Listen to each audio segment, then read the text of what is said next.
ರಾಜ್ಯ ರಾಜಕೀಯದ ಬಿಕ್ಕಟ್ಟು ದೆಹಲಿಯ ಅಂಗಳವನ್ನ ತಲುಪಿದೆ.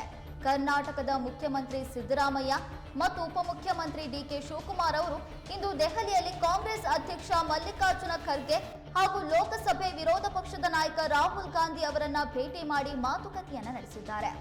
ಈ ಸಂದರ್ಭದಲ್ಲಿ ರಾಜ್ಯ ಕಾಂಗ್ರೆಸ್ ಉಸ್ತುವಾರಿ ರಣದೀಪ್ ಸಿಂಗ್ ಸುರ್ಜೇವಾಲಾ ಮತ್ತು ಎಐಸಿಸಿ ಪ್ರಧಾನ ಕಾರ್ಯದರ್ಶಿ ಕೆಸಿ ವೇಣುಗೋಪಾಲ್ ಉಪಸ್ಥಿತರಿದ್ದರು. ಈ ಸಂಬಂಧ ಸಾಮಾಜಿಕ ಮಾಧ್ಯಮ ಎಕ್ಸ್ನಲ್ಲಿ ಕಾಂಗ್ರೆಸ್ ತನ್ನ ಅಧಿಕೃತ ಖಾತೆಯಲ್ಲಿ ಚಿತ್ರವನ್ನ ಹಂಚಿಕೊಂಡಿದೆ. ದೆಹಲಿಯ ಎಐಸಿಸಿ ಪ್ರಧಾನ ಕಚೇರಿಯಲ್ಲಿ ಮಾತುಕತೆ ನಡೆದಿದೆ. ಸಿಎಂ ವಿರುದ್ಧ ಪ್ರಾಸಿಕ್ಯೂಷನ್ಗೆ ರಾಜ್ಯಪಾಲರು ಅನುಮತಿ ನೀಡಿರುವಂತದ್ದು ಸೇರಿದಂತೆ ಪ್ರಸಕ್ತ ರಾಜ್ಯ ರಾಜಕೀಯ ಬೆಳವಣಿಗೆಗಳ ಬಗ್ಗೆ ಹೈಕಮಾಂಡ್ ಜೊತೆ ಚರ್ಚೆ ನಡೆಸಿದ್ದಾರೆ. ಈ ವೇಳೆ ರಾಷ್ಟ್ರಪತಿಯವರ ಬಳಿ 135 ಶಾಸಕರ ಪರೇಡ್ ನಡೆಸ್ತಾರಾ ಅನ್ನೋ ಕುತೂಹಲ ಮೂಡುವಂತೆ ಮಾಡಿದೆ. ಇಂಡಿಯಾ ಒಕ್ಕೂಟದ ನಿರ್ಧಾರವೇನು ಅನ್ನೋದರ ಬಗ್ಗೆಯೂ ಚರ್ಚೆ ನಡೆದಿದ್ದು, ದೆಹಲಿಯ ಮಟ್ಟದಲ್ಲಿ ಹೋರಾಟಕ್ಕೆ ಸಿಎಂ ಸಿದ್ದರಾಮಯ್ಯ ಸಜ್ಜಾಗಿದ್ದಾರೆ.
ಸಿಎಂ ಸಿದ್ದರಾಮಯ್ಯನವರ ವಿರುದ್ಧ ರಾಜ್ಯಪಾಲರು ಪ್ರಾಸಿಕ್ಯೂಷನ್ಗೆ ಅನುಮತಿ ನೀಡಿರುವಂತಹ ಬೆನ್ನಲ್ಲೇ ಸಾಕಷ್ಟು ರಾಜಕೀಯ ಬೆಳವಣಿಗೆಗಳು ನಡೀತಾ ಇದ್ದಾವೆ.